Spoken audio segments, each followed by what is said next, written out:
안녕하십니까. 어, 오늘 말씀은 누가복음 18장 15절에서 30절까지입니다. 누가복음 18장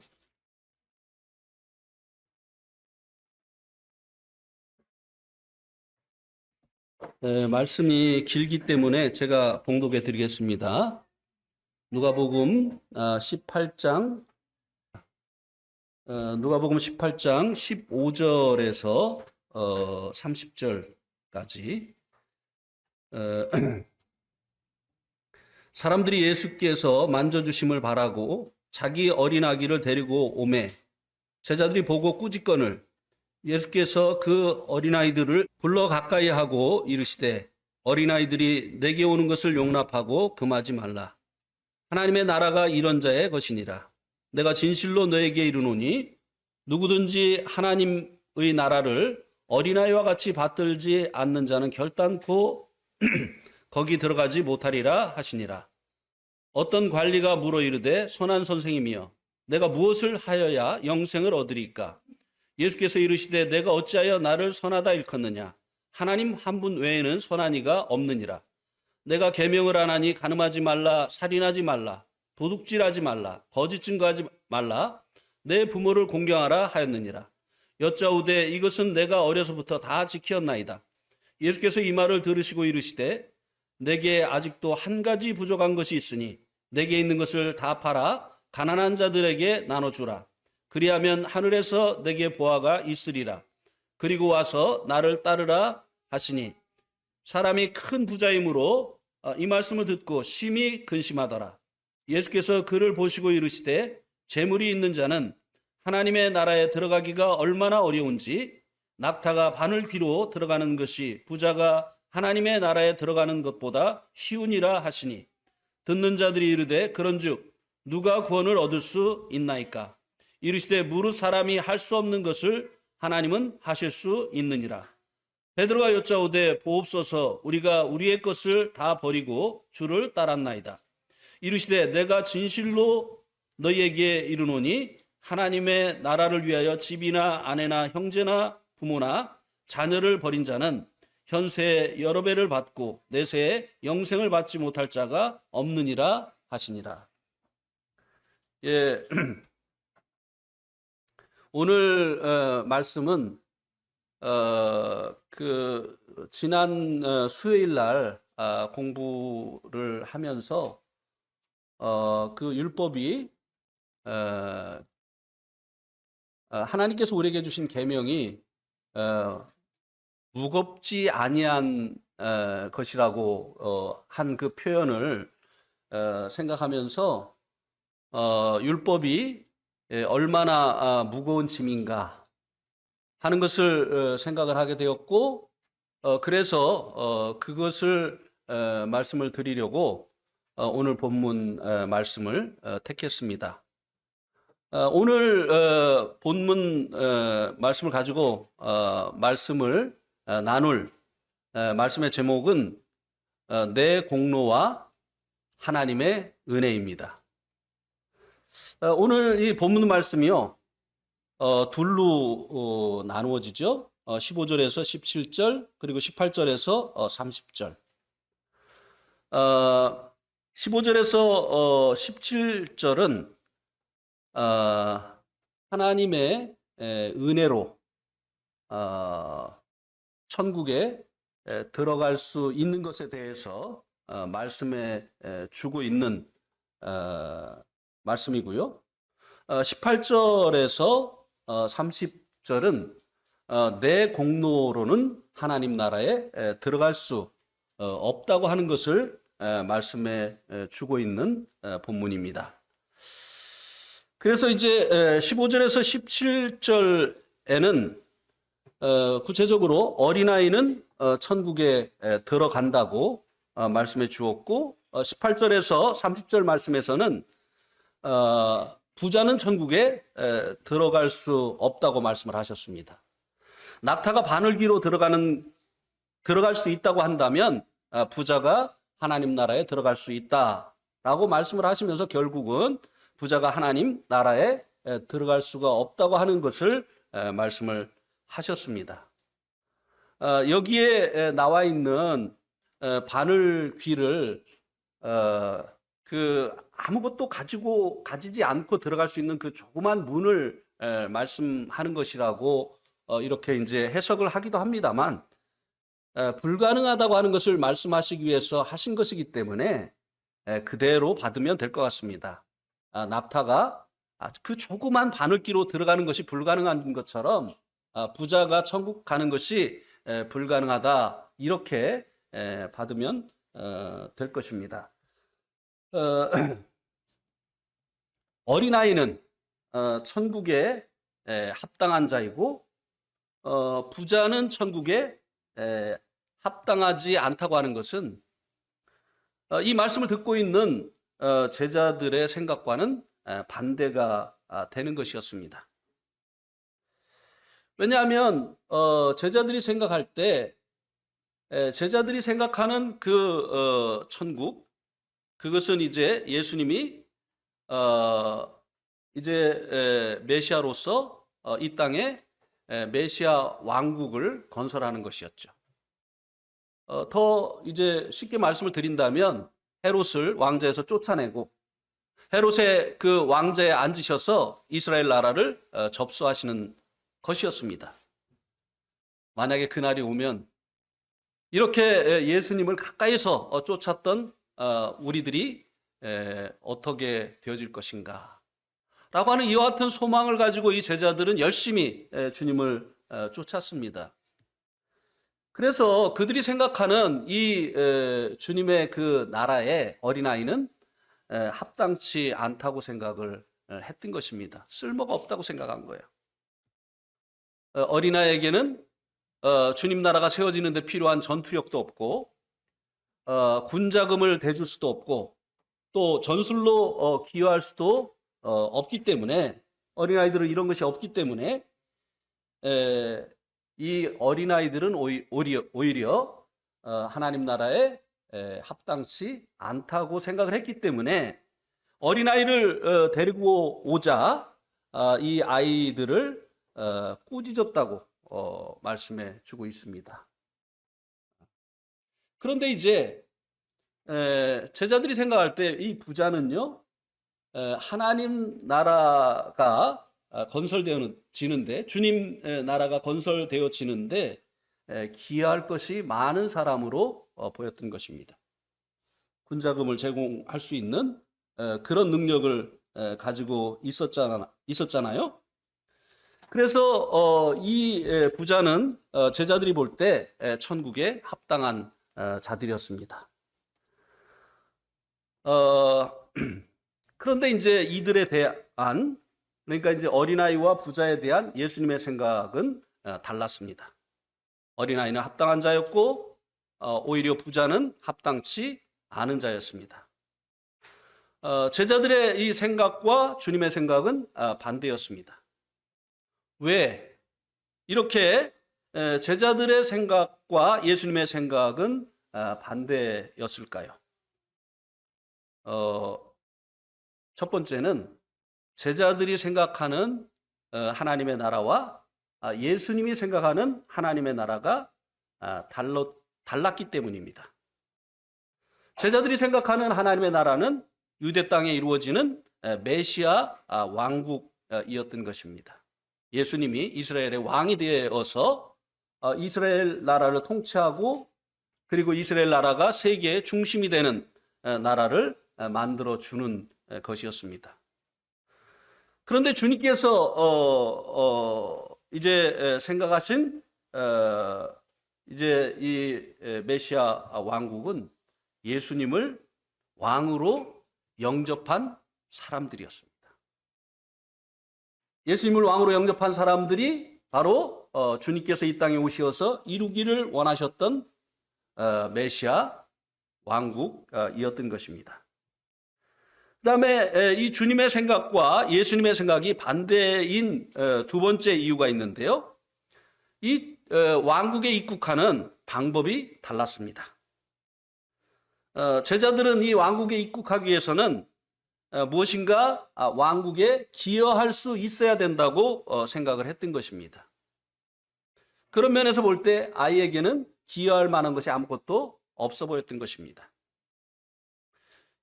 예수님께서 이 왕국에 입국하는 예수님께서 생각하셨던 왕국에 입국하는 방법은 27절에 나와 있죠. 하나님은 하실 수 있느니라. 이 왕국에 입국하는 그 방법은 하나님의 은혜를 받는 것이었습니다. 왕국에 기여하는 것이 아니라 오히려 왕국에 입국하기 위해서 하나님께로부터 은혜를 얻는 것이었다고 하는 것입니다. 이 부자 청년을 가지고 이 주님께서는 율법적인 사고를 가지고 있는 제자들을 교훈을 해주시고 있습니다.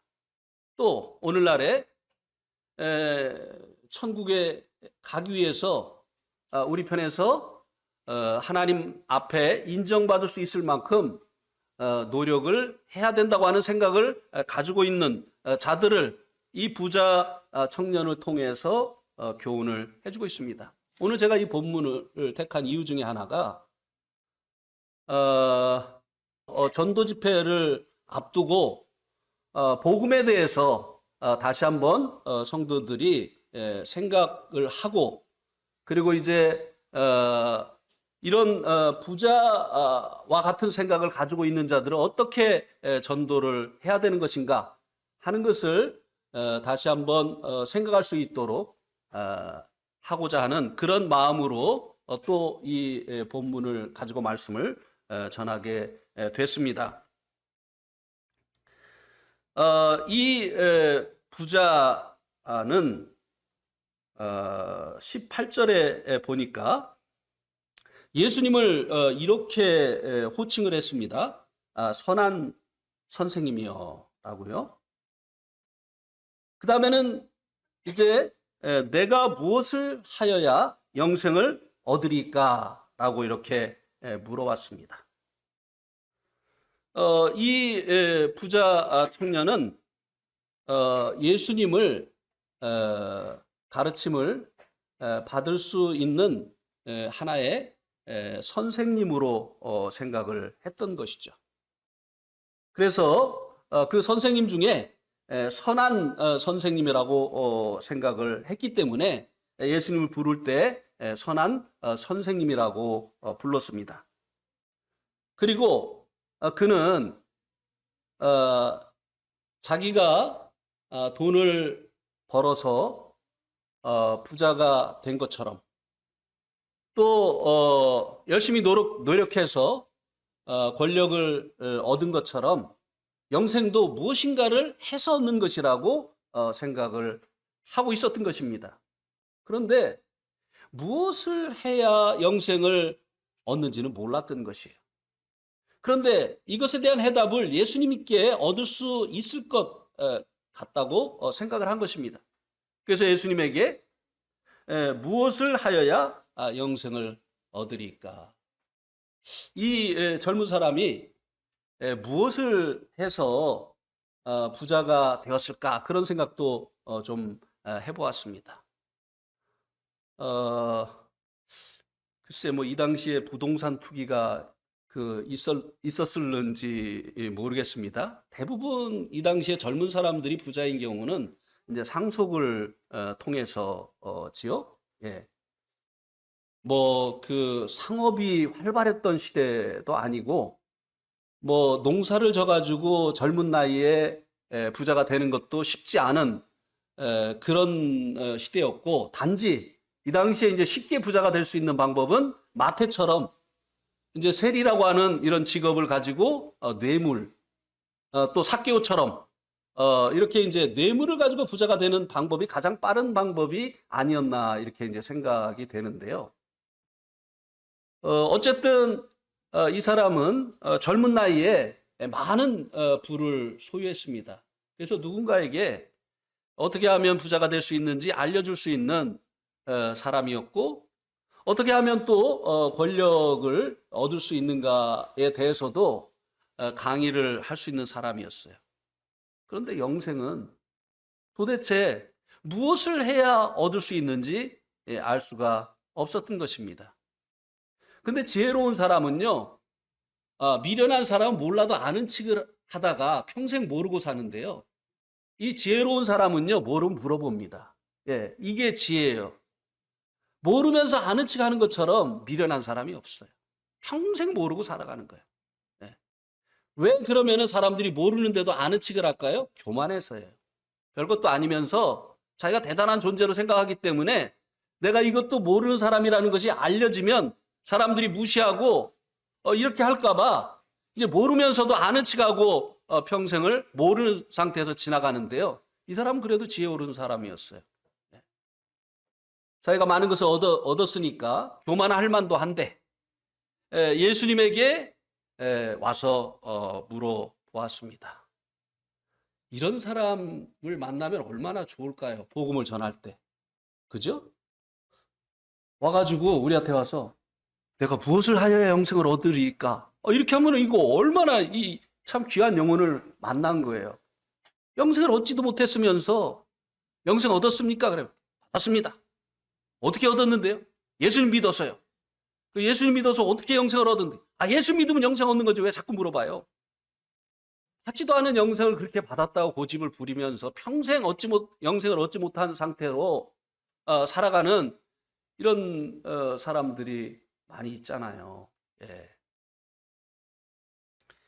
그리고 이제 19절에서는 선한 선생님이라고 호칭한 것에 대한 예수님의 대답이 나옵니다. 예. 그 대답이 무엇입니까? 내가 어찌하여 나를 선하다 일컫느냐. 내가 어찌하여 나를 선하다 일컫느냐. 하나님 한 분 외에는 선한 이가 없느니라. 이 말씀은 소극적으로는 의인은 하나도 없다고 하는 말씀의 의미를 가지고 있는 것입니다. 네가 왜 나를 선하다 일컫느냐. 예수님을 단순히 사람으로 생각한다고 한다면 사람 중에는 선한 이가 없다. 로마서 3장 10절에 보면 의인은 없나니 하나도 없다고 했지 않습니까? 예. 모든 사람들은 죄인인 첫사람 아담의 후손이기 때문에 그 엄마의 그 뱃속에서부터 이미 죄인이고 태어날 때 죄인으로 태어납니다. 그리고 이 말씀의 더 적극적인 의미는 모든 사람이 죄를 범했다고 하는 것입니다. 그래서 예수님께서 이렇게 이제 대답을 하신 것은요, 이 사람이 영생은 얻기를 원하는데 영생을 얻기 위해서 예수님 믿어야 되잖아요. 그죠? 근데 예수님은 이제 건강한 자에게는 의원이 쓸데없고 병든 자에게라야 의원이 쓸데있느니라. 예수님은 죄인을 부르러 오셨잖아요. 그러니까 자기가 죄인인 줄을 알아야 죄인을 구원하러 오신 예수님을 믿게 되잖아요. 그리고 영생을 얻잖아요. 마치 병원과 약이 있는데 자기가 병자인 줄 알지 못하는 사람은 병원에 오지도 않고 약을 먹지도 않잖아요. 그러니까 이 사람이 병을 고치려면 먼저 자기가 병에 걸렸다는 사실을 알아야 되는 거잖아요. 그래서 예수님께서 내가 어찌하여 나를 선하다 일컫느냐. 하나님 한 분에는 선한 이가 없느니라. 모든 사람은 죄인이다. 너도 죄인이다. 먼저 예수님이 영생을 얻기 위해서는 죄인을 구원하러 오신 예수님을 믿어야 되는데 예수님 믿기 위해서는 자기가 예수님이 필요한 죄인이라는 것을 알아야 된다고 하는 것을 지금 말씀해 주시고 있는 것입니다. 우리가 복음을 전할 때 이렇게 전해야 되는 거예요. 그 사람이 이제 구원이 필요한 사람이라는 것을 깨우쳐 줘야 되는 거예요. 근데 많은 경우 우리는 약부터 선전을 합니다. 이 사람이 이 약이 필요한 사람이라는 것을 먼저 깨우쳐줘야 되는데 약부터 선전을 해요. 네, 하나님이 당신을 사랑하십니다. 그래서 예수님을 보내셨어요. 그리고 예수님은요, 십자가에서 바로 당신의 죄를 위해서 돌아가셨습니다. 하나님께서 당신을 사랑하시는 증거가 이것입니다. 이렇게 약선전부터 하는데요. 잘 알았습니다. 근데 이야기 나한테 왜 필요하죠? 네, 복음 듣고 나면 원론으로 돌아가요.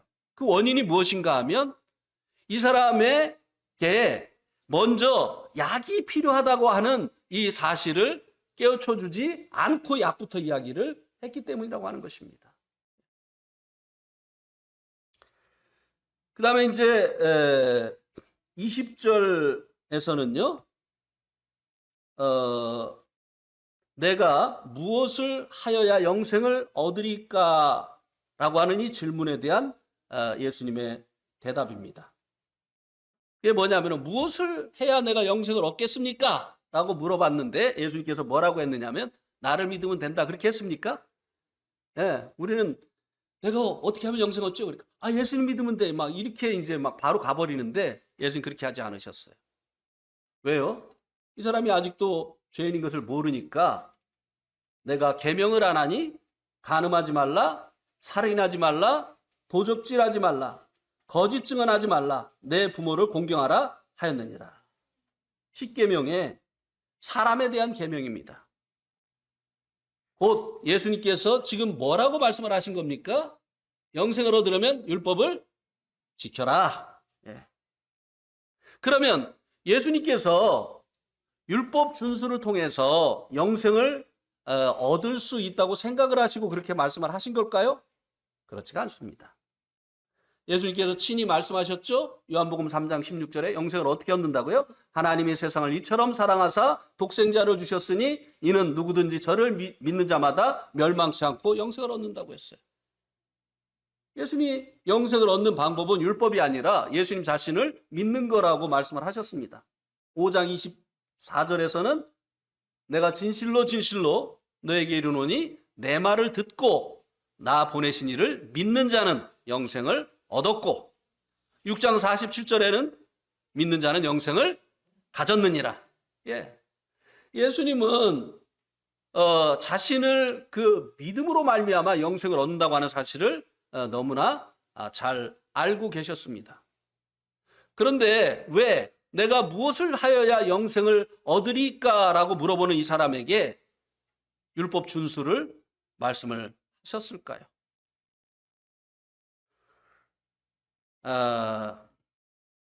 로마서 3장 20절과 21절에 보면 그러므로 율법의 행위로 그의 앞에 의롭다 하심을 얻을 육체가 없나니 율법으로는 죄를 깨달음이니라. 예, 20절만 보겠습니다. 율법의 행위로는 그의 앞에 의롭다 하심을 얻을 육체가 없다고 했습니다. 여기서 말씀해주고 있는 육체는 이제 한 번 태어난 사람을 지칭해 주는 것이죠. 한 번 태어난 사람 중에 율법의 행위로 하나님 앞에 의롭다함을 얻을 수 있는 사람이 없다고 여기 말씀해 주고 있습니다. 그래서 사도행전 15장 10절에 보면 베드로가 이렇게 이야기를 했죠. 우리 조상과 우리도 능히 매지 못할 멍에다. 율법은 그 누구도 준수해서 의롭다함을 얻을 수 있는 그런 것이 아니라고 말씀을 해 주었습니다. 그리고 이제 갈라디아서 3장 10절에서는요.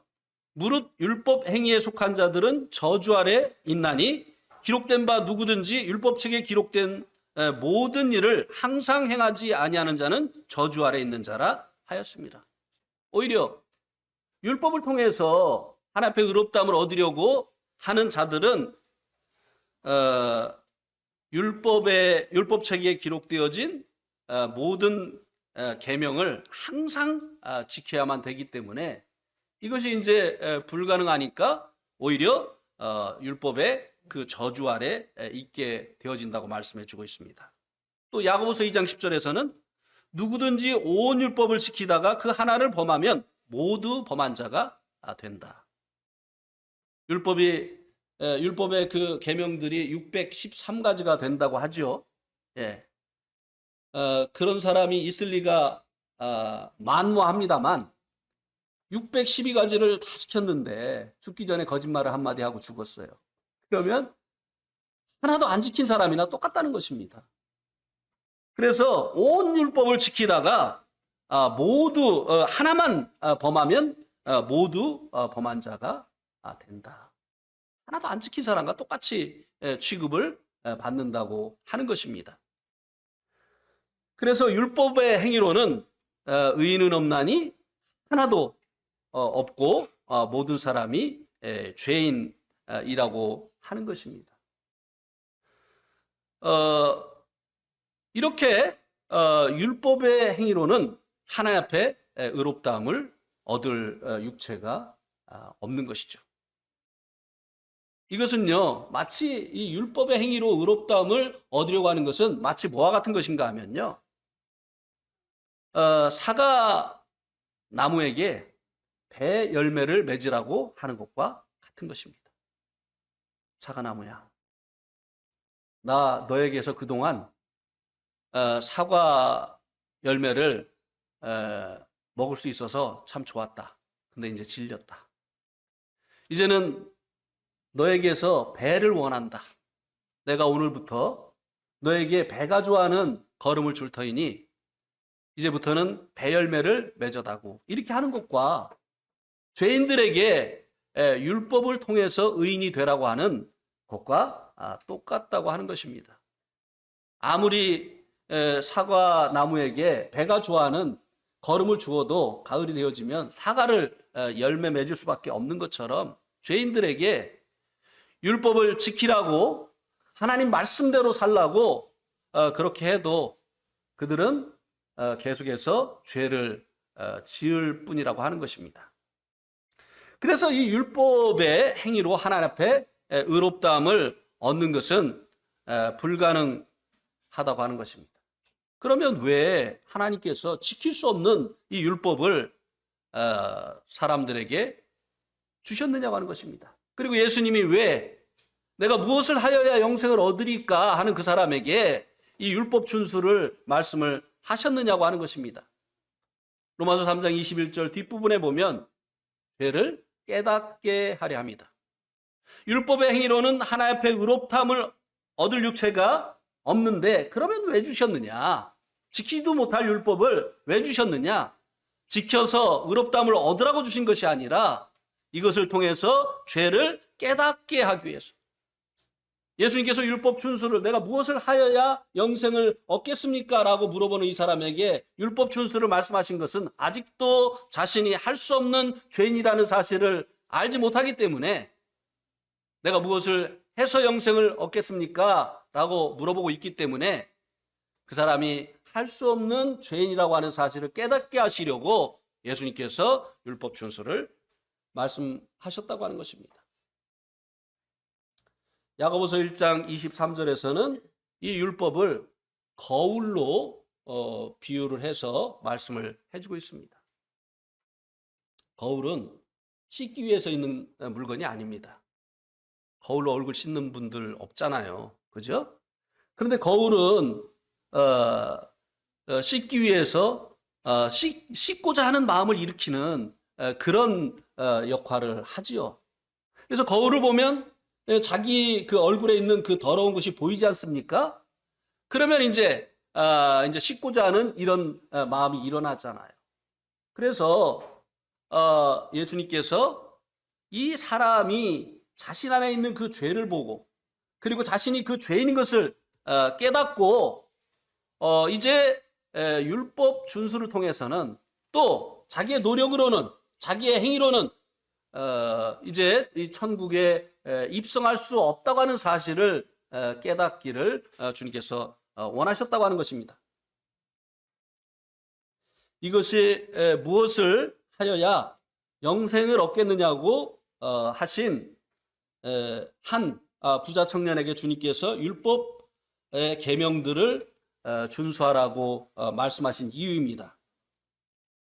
그렇다고 한다면 또 죄인인 것을 깨닫게 하는 것만이 율법의 기능이냐? 그렇지 않다고 하는 것입니다. 우리 한번 갈라디아서 3장 23절을 한번 보시기 바랍니다. 하나님께서 이 율법을 죄인들에게 주신 또 그 이유가 있습니다. 갈라디아서 3장 24절. 이같이 율법이 우리를 그리스도께로 인도하는 초등교사가 되어 우리로 하여금 믿음으로 말미암아 의롭다함을 얻게 하려 함이라. 그리스도께로 인도하는 율법이 초등교사의 역할을 한다고 하는 것입니다. 초등학교 선생님들의 역할이 뭐죠? 초등교육을 시키는 거죠. 초등교육을 시키는 그 이유가 뭐죠? 중등교육을 받을 수 있는 준비를 시켜주는 거죠. 초등교육을 받아야만 중등과정으로 갈 수가 있게 되어지는 거잖아요. 그래서 이 율법의 기능은 그리스도에게로 인도하는 초등교사다라고 말씀을 해주고 있습니다. 율법을 통해서 자기가 얼마나 무력한 자인지, 자신이 이제 노력하고 애써서 천국에 갈 수 있는 의인이 될 수 있는 사람이 아니라고 하는 것을 깨달아야만 행위가 아닌, 자신의 그 노력이 아닌 예수님에 대한 그 믿음으로 이제 의롭다함을 얻고 천국에 갈 수밖에 없구나 하는 것을 이제 깨닫게 되기 때문에 이 율법을 통해서 내가 그리스도가 필요한 사람이구나, 내가 구원자가 필요한 사람이구나 하는 것을 깨닫게 해서 구원자에게로 인도하는 율법이 그와 같은 일을 하기를 원하시어서 율법을 지킬 수 없는 사람들에게 율법을 주신 것이고, 이 부자 청년에게 예수님께서 율법 준수를 말씀을 하신 것입니다. 이것에 대한 부자 청년의 그 대답이 이제 21절에 나와 있는데요. 그 인간에 대한 그 율법의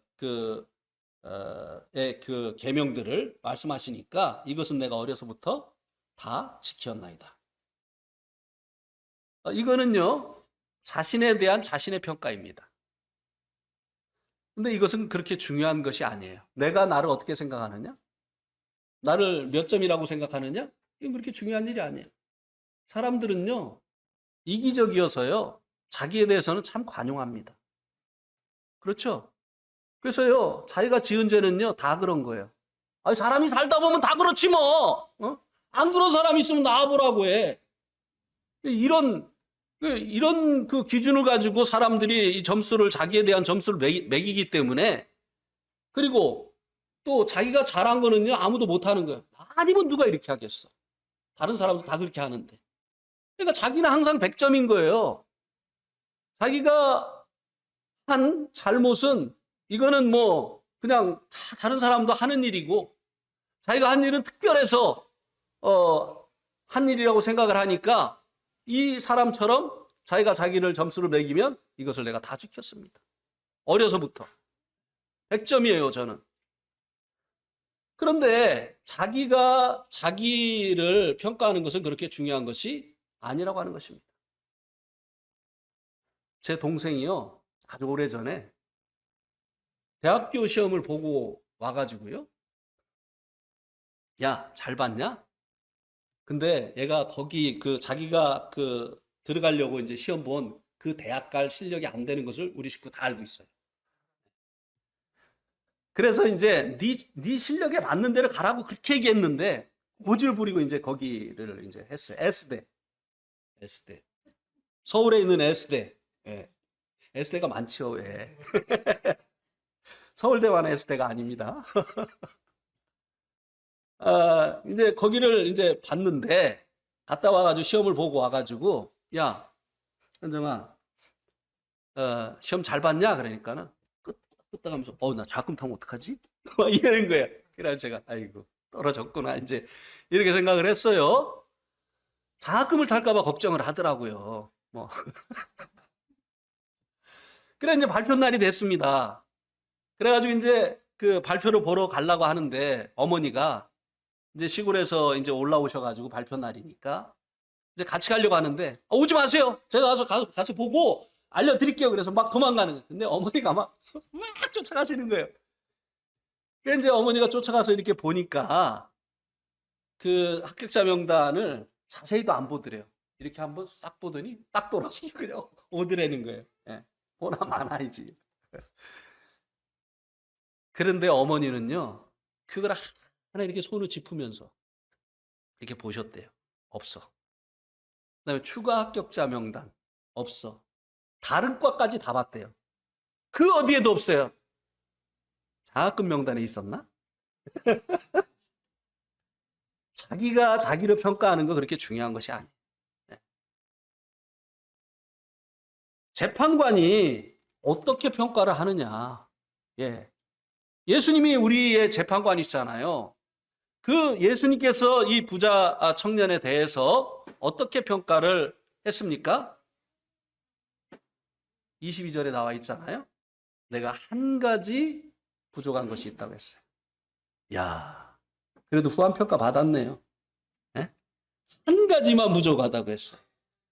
근데 사실 이 한 가지 부족하다고 말씀하셨지만 이 사람은 모든 게 부족했던 사람이죠.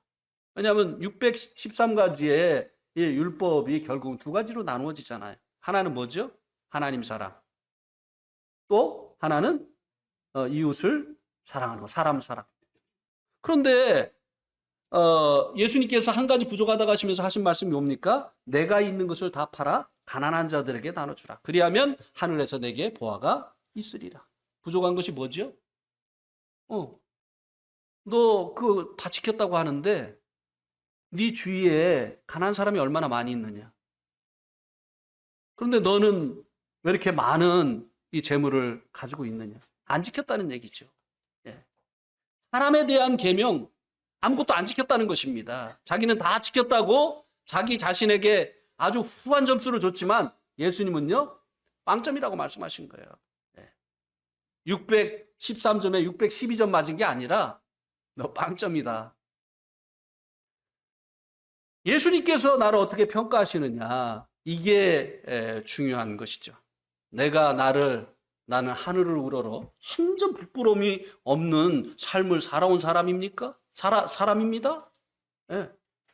내가 지금까지 양식껏 살았어요.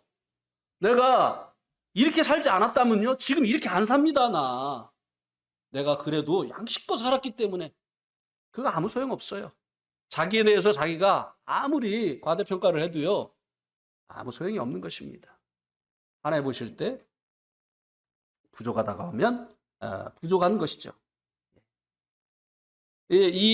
아까도 갈라디아서 3장 10절에서도 말씀했지만요, 율법의 행위로 이제 의롭다함을 얻고 천국에 들어가려면요, 613가지의 이 율법을요 모두 지켜야 돼요.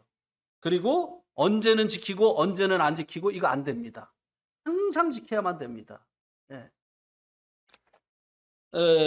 그러니까 613점 만점에 항상 613점 만점을 맞아야만 되는 것이라고 하는 것입니다.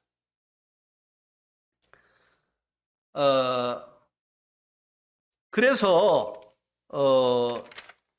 예수님께서 이 부자 청년에게 율법을 지켜야 될 것을 말씀하신 것이고, 결국은 이 율법의 행위로는 아무도 의롭다함을 얻을 수 없다고 말씀을 하신 것입니다. 우리가 전도서 7장 20절 말씀에도 보면 이런 또 말씀이 나와 있잖아요. 한번 전도서 7장 20절 말씀 한번 보실까요? 신약에만 나와 있는 게 아니에요. 구약에도 사람이 자기 행위로 의롭다함을 얻을 수 없다는 것을 말씀해 주고 있죠. 전도서 7장 20절.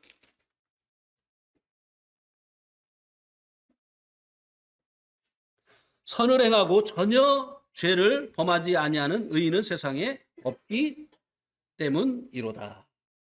예. 솔로몬도 항상 선을 행하고 전혀 죄를 짓지 않는 이런 위인은 세상에 없다고 하는 것을 말씀해 주고 있습니다. 그죠? 예.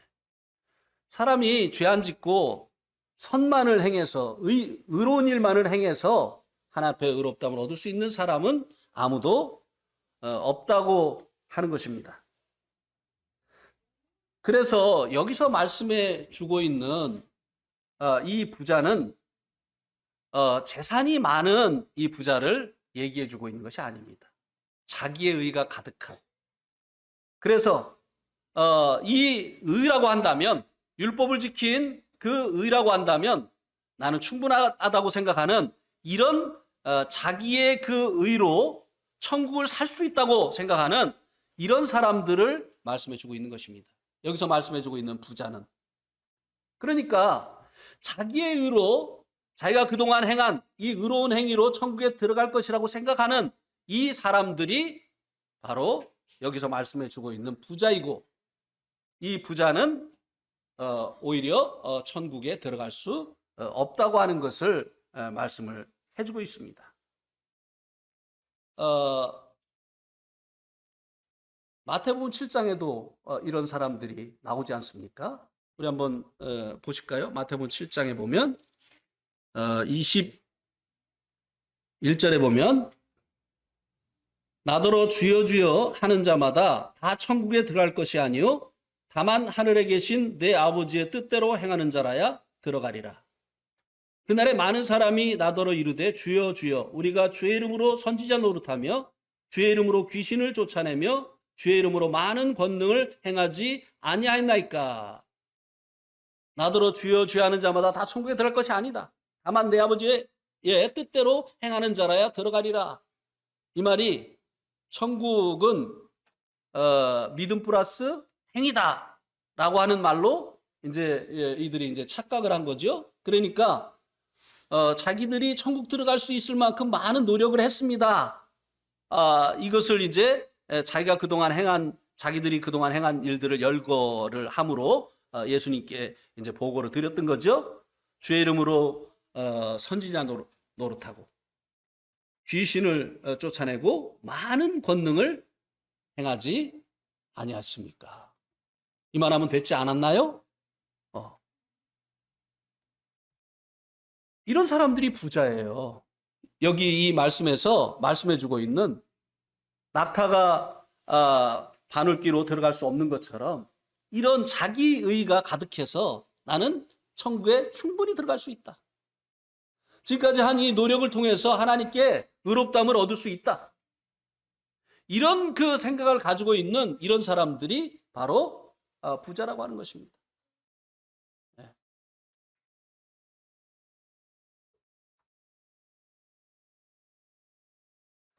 또 로마서 10장도 한번 보시죠.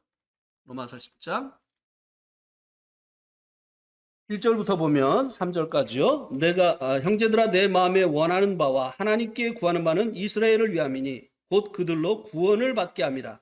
내가 증언하노니 그들이 하나님께 열심히 있으나 올바른 지식을 따른 것이 아니니라.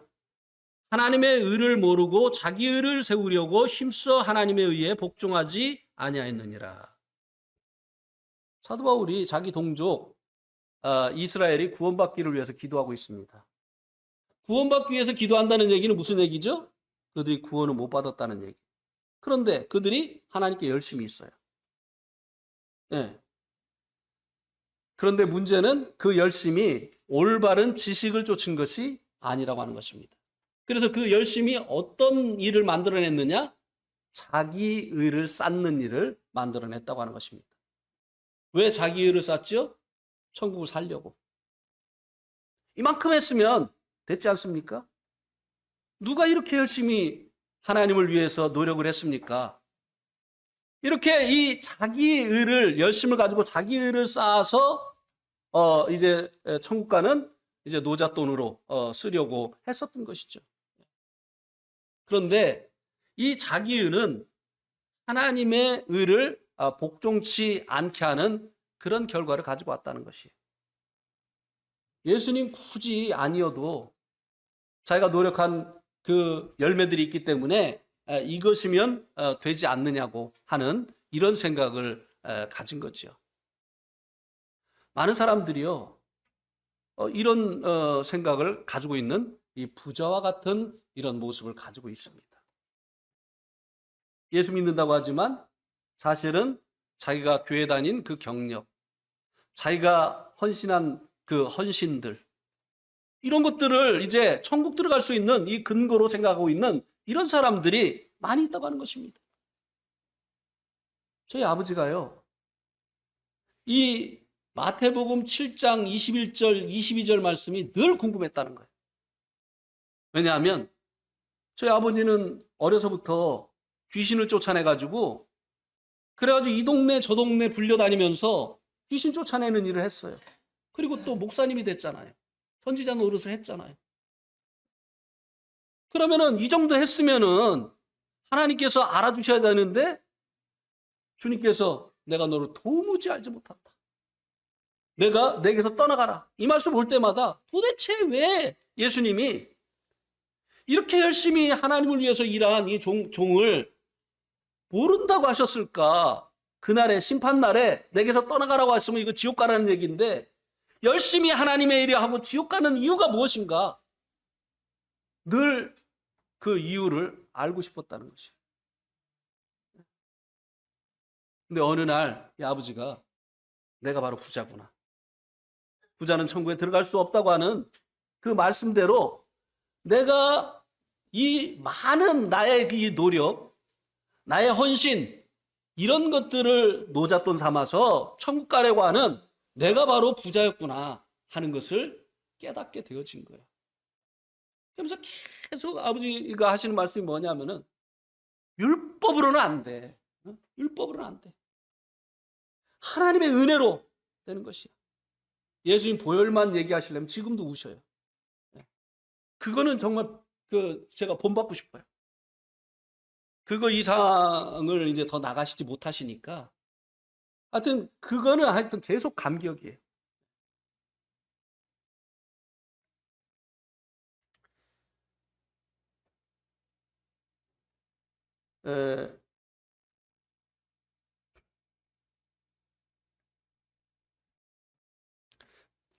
그리고 이제 영생을 얻은 사람을 상징하는 이 어린아이, 뭐 짧게 우리가 이제 경험한 거기 때문에 이제 짧게 말씀을 드리겠습니다. 이 그 율법의 이 부자에 대해서 길게 얘기한 것은 우리 가운데 이 율법 아래서 이제 의로운 사람이 되려고 노력했었던 이런 경험이 없는 분들이 많이 있거든요. 그러니까 왜 저렇게 하나님의 열심히 있는 사람들을 구원을 못 받았다고 하지? 왜 저들에게는 구원이 없다고 하지? 우리 교만한 거 아니야? 자꾸 이런 이제 생각을 하기 때문에 좀 도움을 드리기 위해서 길게 말씀을 드린 겁니다. 이런 경험이 있는 분들은 사실 말씀 안 드려도 돼요. 왜? 자기가 이미 이것을 경험을 했기 때문에. 어제도요, 그 평택 그 비전교회 입당 헌당식 갔다 오면서 이제 박우상 형제님하고 그 문옥자매님하고 같이 갔다 오면서 제가 제 간증을 했어요. 무슨 간증을 했느냐면, 저를 인도한 그 형제가, 저를 이제 그 모임으로 인도한 형제가 처음에 제가 구원받은 줄 알았었어요. 그 간증을 했어요. 왜냐하면 제가 군대에 있을 때요, 어떻게 했느냐면요, 그 각 내무반에 다니면서 여러분, 하나님께서 여러분을 사랑하십니다. 그런데 여러분을 하나님께서 사랑하시는데 하나님의 그 사랑이 여러분들의 그 죄 때문에 여러분들에게 미치지 못하고 있습니다. 마치 구름 낀 날 태양빛이 구름에 가리워서 우리에게 비치지 못하는 것처럼 여러분의 죄가 하나님의 그 사랑이 여러분에게 미치는 것을 가로막고 있습니다. 그래서요, 하나님께서 예수님을 보내셨습니다. 예수님께서 바로 하나님과 여러분 사이에 있는 여러분의 죄를 짊어지시고 십자가에서 돌아가셨습니다. 여러분, 예수님 믿으세요. 예수 믿으면 구원받습니다. 이러고 다녔어요. 그러니 이 형제님이 저를 볼 때 이거 구원받은 사람이잖아요. 그래가지고 수련회에 갔는데 저를 성도반에다 집어넣었어요. 에베소서 공부하는 성도반에다 집어넣었어요. 복음을 얼마나 잘 전했는데요. 근데요, 새벽 기도만 가면, 교회만 가면, 주여 이 죄를 용서해 주시옵소서. 남들에게는 예수님이 십자가에서 우리의 죄를 담당하셨습니다. 그랬는데 내 죄는 항상 내가 가지고 눈물로 씻으려고 합니다. 아버지 이 죄를 용서해 주시옵소서. 또 모르고 지은 죄가 있으니까 알고 지은 죄 모르고 지은 죄 다 용서해 주실 줄 믿습니다. 예수님이 십자가에서 그 죄를 담당하셨다고 지가 전해놓고 자기 죄는 맨날 주님께 용서해달라고 하고 용서해 주실 줄 믿습니다. 안 믿었던 거예요. 그런데 수련회 첫날이 지나고 이제 둘째 날 새벽이 됐는데 저는 새벽 기도로 단련된 몸이잖아요. 뭐 4시 반이면 이제 눈이 떠지는 거죠. 아무도 안 일어나 이것들이. 야, 이 수련회 와가지고 이 뭐 새벽 기도도 안 하는 종류가 있네? 근데 아무도 안 일어나는데 또 혼자 일어나서 설칠 수가 없어가지고 그냥 누워서 계속 기다리는 거예요. 와, 6시 되니까 그때 꾸물꾸물 일어나는 거예요. 야, 참 게으른 그 종류다. 이렇게 이제 생각을 했는데, 일어났으면 새벽 기도를 해야 되잖아요. 시간이 늦었지만. 근데 뭐를 하느냐면, 콰이어 타임을 한다는, 큐티를 한다는 거예요. 야, 이건 또 뭐냐. 영어 엄청 잘하나 보다, 아마. 콰이어 타임을 한다고? 이게 뭐야? 동그랗게 그룹으로 이렇게 모여가지고, 뭐 성경 본문을 읽고, 그 깨달은 것을 이제 그 나눈다고도 안 해. 쉐어한다고 해. 영어들 엄청 잘하는 것 같아요. 쉐어한다는 거예요. 네. 그 쉐어를 한 다음에, 그 다음에 이제 기도를 한다는 거예요. 그래. 근데 이제 제가 여기 눈만 돌려가지고 우리 그룹을 파악을 했어요. 딱 보니까 나만 전도사님이야. 다 평신도야. 그래가지고 제 마음속에 이 평신도들을 가르쳐야 된다는 막 사명감이 막 불이 탄 거예요. 그래서 성경 본문을 읽었는데 무슨 말인지 아무것도 몰라. 근데 이 평신도들이잖아요. 그러니까 이 전도사님이 가르쳐야죠. 그래가지고 이제 쉐어를 하라고 하자마자 막 제가 아무것도 깨달은 게 없는데 말하기 시작했어요. 나중에 얼굴이 뜨끈뜨끈해. 내가 뭔 말하고 있는지 나도 모르겠어요. 내가 왜 시작했는지 막 후회가 돼요. 그래가지고 이제 막 억지로 이제 마무리를 했는데 형제자매들이 깨달은 것을 이렇게 얘기를 하는데요. 소름이 끼쳐요. 아니 평신도가 신학도 안 한 평신도가 어떻게 말씀을 이렇게 깨닫는 거야? 이 사람들 도대체 뭐야 이거?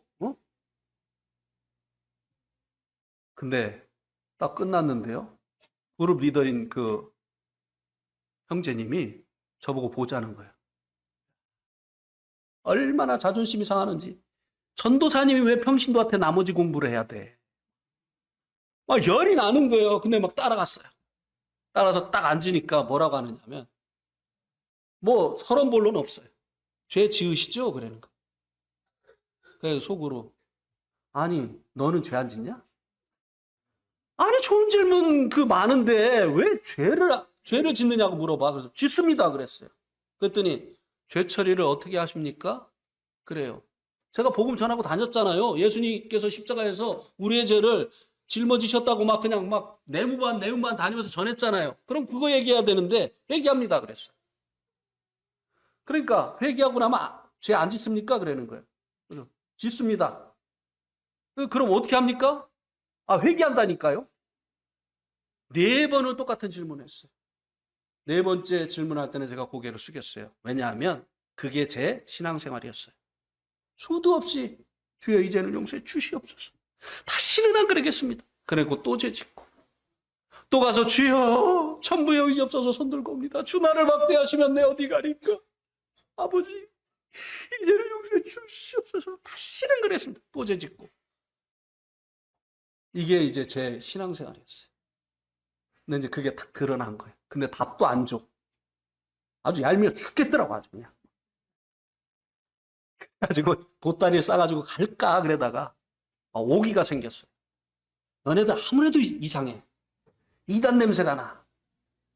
만약에 이단이면은 내가 이 정체를 밝혀가지고 이 탕명한 그 종교문제연구소 소장에게 가가지고 어떤 종류의 이단인지 내가 밝혀내고 적어도 나를 인도한 내 친구는 여기서 끌어낼 거야. 그래 그냥 말씀을 그냥 막 잘 들은 겁니다.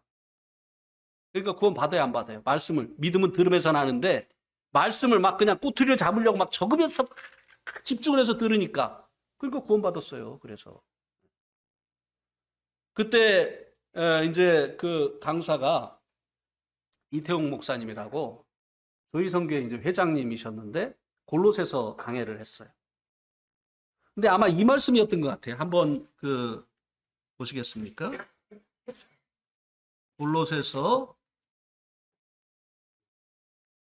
1장 14절 그 아들 안에서 우리가 속량 곧 죄사함을 얻었도다.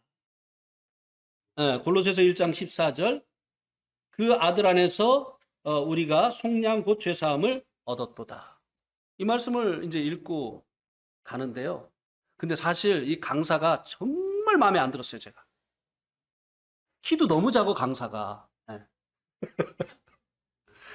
그 다음에 옷도 완전 유행 다 지난 거 입고 왔어, 강사가.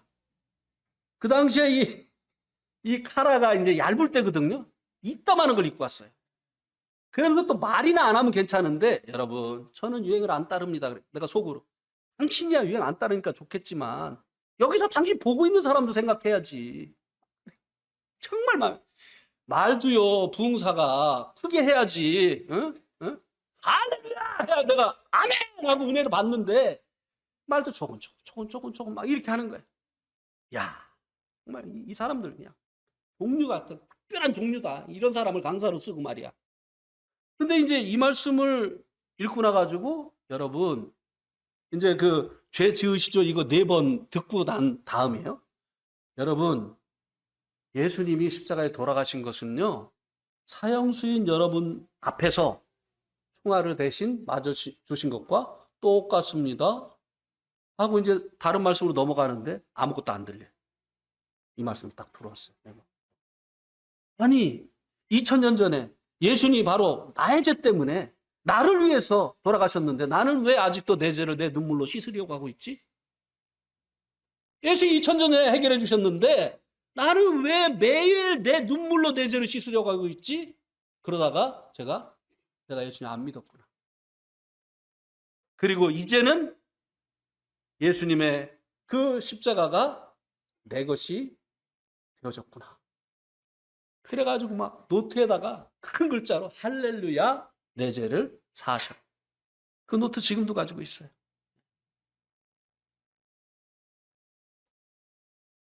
야, 그러고 나니까요 세상이 변했어요. 밖에 나갔는데 막 나무가 막 이렇게 흔들리는데요 하나님 찬양하는 것 같아요. 그리고 그렇게 어둡던 세상이 왜 이렇게 밝아졌어요? 그래가지고 이제 그 나를 인도한 친구한테 야, 요번에 나 큰 은혜 받았어. 그러니까 이 친구 한다는 말이 다 그런 거야 또 그러는 거야. 완전히 스팀 아웃. 김 빠졌어요. 완전히. 근데 나중에 이제 보니까 진짜 다 그렇더라고요. 저만 특별한 은혜 받은 줄 알았는데 다 그렇더라고요. 그래서 이제 이 하나님의 은혜로 영생을 얻은 사람을 상징하는 어린아이에 관한 말씀은 요것으로 대신을 하겠습니다. 됐죠? 그죠? 예. 예, 오늘 말씀 여기까지 드리도록 하겠습니다.